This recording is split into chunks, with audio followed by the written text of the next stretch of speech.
What's going on, y'all? Welcome back to Harry the Horse Barbecue. I'm Harry, and today we are making some butcher cut spare ribs. That's right, we're gonna grab some high quality spare ribs from the butcher, season them up like they do at these Texas barbecue joints, throw it on the rib rack of the fat stack to build some amazing smoke flavor, and then we'll slice into some super high quality spare ribs at the end of the day. Are these spares better than commodity spares? We're gonna find out. Let's get it. Harry the Horse Barbecue. Now, spare ribs are a classic cut in the barbecue world. These ribs come from the rib cage near the belly of the pig, and you're always left with super juicy, tender ribs at the end of the day. If you've been around this channel long enough, you know I've been on my high horse about sourcing meat from your local butchers. Now, I'd say 99% of the spare ribs that I've cooked have been commodity grade ribs from either Costco, your local supermarket, and they turn out just fine. But is it worth going to your butcher to pick up some high quality ribs? Well, that's what we're here to find out. And like my hat says, we gotta smoke some meat every day, so let's get to smoking these spares. Now, in order to make these butcher style spare ribs, we gotta go shopping for some spare ribs. Let's go. Spare ribs. Now I picked these spare ribs up from my guys over at Marbled Meat Shop, where I've been sourcing nearly all of my proteins lately. Now, if you start with a good quality product, you're gonna end up with a good quality product. So enough horsing around, let's get these spares out of the pack. Now don't be alarmed, they're not this small. Just a little folded over. I love my guys over at Marbled Meat Shop, and these spares look phenomenal. However, my guys take all the fun out of trimming sometimes for me, but they do a hell of a job. Second thing is there's a number of shiners on these ribs. I get that my guys want to maximize their pork belly and bacon options for their menus and their customers, but I'm not super thrilled about these shiners, although I did know about them before I bought these. Now, normally with commodity style, you're getting a lot more meat. However, the meat can tend to be not the greatest quality, but I want to see if high quality, locally, sustainably raised pigs are worth the investment. So we'll give these a flip around. Backside is looking good. We have a wee bit of a skirt on the back here. I'm going to give this membrane a quick score, nothing crazy. And that's pretty much all she wrote. Not much to it. This backside looks nice, pretty meaty up top. They took that chine bone out. I'd say we're good to go. Now, to season these ribs up, I'm going with a method that I've seen a lot of Texas joints using lately. First, I'm going down with a little bit of yellow mustard, followed by Chud's Barbecue 16 mesh black pepper. And then a lot of these joints are using seasoned salt on their ribs. So I'm going with the all new Chud's Barbecue Secret Salt. Now, I haven't used a mustard binder in a while, but we're not gonna go super heavy. Down with the 16 mesh, and quite a bit of it, honestly. Now, we're not trying to build a briskety bark on these spare ribs, but we do want a good amount of pepper to attract that smoke. That's looking like a really nice and even application to me. And then over the top, these joints are going with either Fiesta Season It All, Lowry Seasoned Salt, even Goldie's is making their own seasoned salt. Some joints, like Redbird Barbecue, are making their own seasoned salt to use in-house. This brand new Chud's Barbecue Secret Salt is actually super tasty and made with kosher salt. It's got a little bit of sugar in there for a little bit of sweetness, but essentially we're going right over the top. It's got a beautiful color to it, and I've been digging this method since I've seen it. The Secret Salt has sort of a familiar Lowry scent. I think it's got a bit more flavor than Lowry's. Looking great. Let's give her a flip around. And we repeat. Just a tiny bit of mustard. I almost forgot how fun it is to play with some binders. Now, with your ribs, you can hit them with whatever you like. Salt and pepper works great. Homemade rubs work really great. But through documentaries like Ant's Barbecue Cookout, Eater, a lot of these YouTube channels have been putting out some really good footage that I've analyzed. Just trying to figure out new techniques and tips and tricks, because I love learning new things and applying new techniques to barbecue. Speaking of new, going down with this Chud's Barbecue Secret Salt. Also, don't tell anybody, it's a secret. But also go tell everybody that it's on sale now at chudsbarbecue.com. And wowee, that is a pretty looking rack of spare ribs.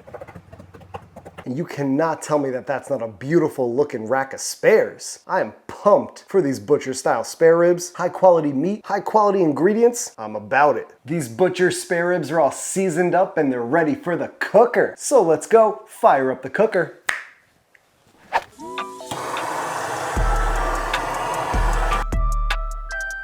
We gotta let the fire and these coals get hot.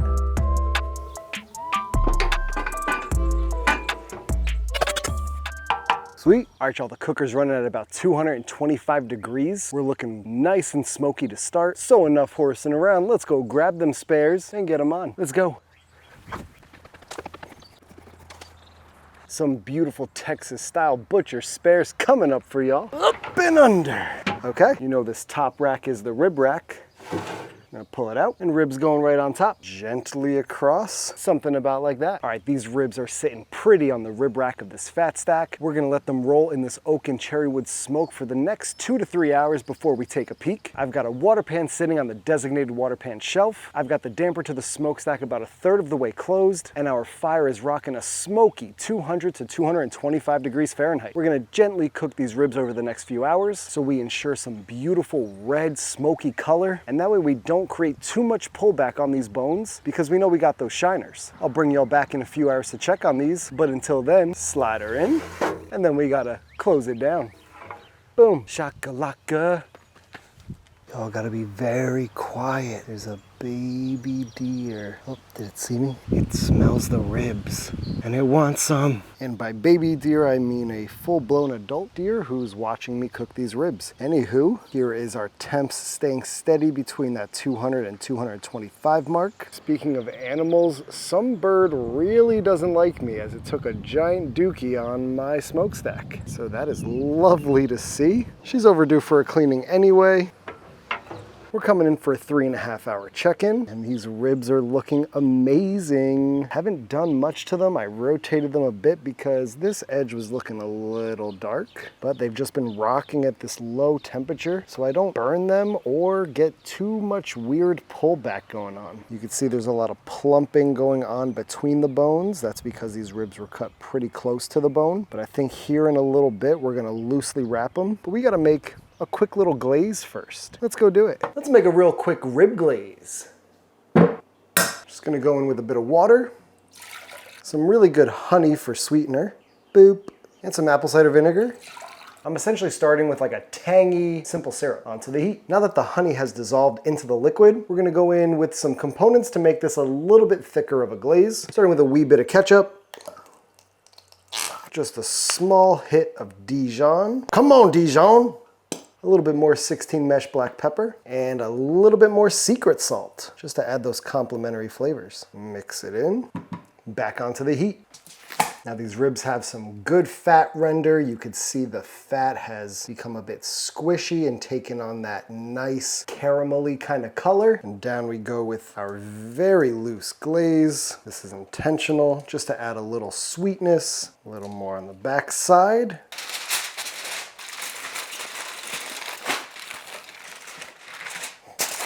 Now I tasted that glaze and it's got a beautiful sweetness from that honey, and it's got a bit of tang from that vinegar, some nice body from the ketchup and the seasonings. These are not gonna take very long on the cooker. We're gonna throw these back on for maybe 30 to 45 minutes, and then we'll give them a little foil boat, hit them one more time with that glaze, and then we'll be ready to slice. I really hope this beer isn't near any poo. Poo. Poo? Unfortunately, poo rhymes with blue. What's that? You see a blue? Where? There's our blue. Right next to a big old pile of poo. That's gross. At least the beer didn't get pooed on. Let's go check those ribs. All right, y'all, we're about 6 hours into this rib cook. These ribs have been wrapped for about an hour. Time to hit them one more time with that glaze and give them a little boat. Let's check them out. Give them a quick flip over. Just one more quick glaze. And we let them tack up. All right, these butcher spares are all ready to slice into, so let's get it. Now, as hard as I tried, I couldn't prevent the shiners from poking through. I really tried to baby these spare ribs for as long as I could, but the wrap gets the best of you. But I still think they're smelling and looking really good. I'm not gonna waste any of this. There we go. They look a lot darker on camera than they do in person, but I think they're looking pretty darn good. One plus to having the shiners is you could cut your ribs facing upwards and you can see where the bones are. Beautiful pullback on that bone, some nice smoke ring in there. If you got this on a barbecue tray, you wouldn't be mad at it. Here we go. Yeah, That's easy. Wow. Yeah, I like that flavor profile a lot. Salty, sweet, smoky, tangy. That is a high quality rib. You can even see, almost got like a little fat cap at the top that we rendered beautifully. Man, be careful with these because these go down real easy. Uh-oh, Kobe. Oh man, little rib niblet. Oh my goodness. These are freaking good. Even check out this little end ribby. It's not burnt, it's not dry. Every rib from top to bottom is edible and it's so good. It's that perfect tenderness level. You know, it's not fall off the bone, but there's no tug when you bite into it. There's something to be said about a butcher style or butcher cut rack of spares. Quality is great. They cook up great. There's no guessing about whether they're gonna turn out good or not. But all I can say is these ribs are not horsing around. These butcher spare ribs are so good, I just can't stop. Hello, ribby. That's a mighty fine rib. Nice and smoky, tender. So much flavor packed into these. Hold your horses. These butcher spare ribs are ridiculous. I know everyone talks about layers of flavor, but this seriously has layers of flavor. You've got that juicy, tender meat, a beautiful smoke flavor throughout. Then you've got a bit of richness and fattiness. Then you get hit with that secret salt. Oh my goodness. That provides the saltiness, a little bit of sweetness, tons of black pepper in there. Then you've got this tangy, sweet glaze on the outside that ties it all together. Blues and spares just make me want to go, ooh-wee. I love ribs. Yeah. These butcher spares barely spared any room in my stomach, so I'm gonna go sleep this one off and dream of some ribby lyrics. Here we go. Whoa. The Mavs probably lost the finals in this dream. Not cool. Okay. Drop this beat, yeah, drop this beat. These spare ribs, yeah, we're nice and sweet. Secret salt is so discreet. By the way, it just released. In the smoke, we crank the heat. Butcher ribs, they can't be beat. The flavors, yeah, are so complete. Sub to the channel, hit repeat.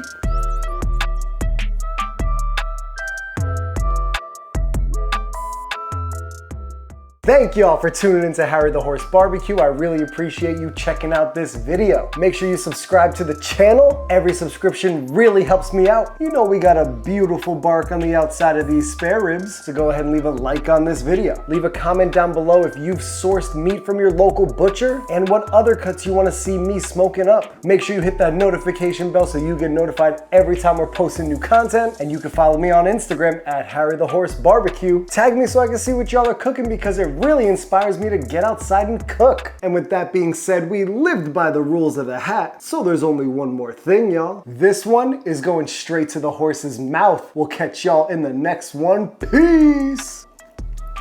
So freaking good.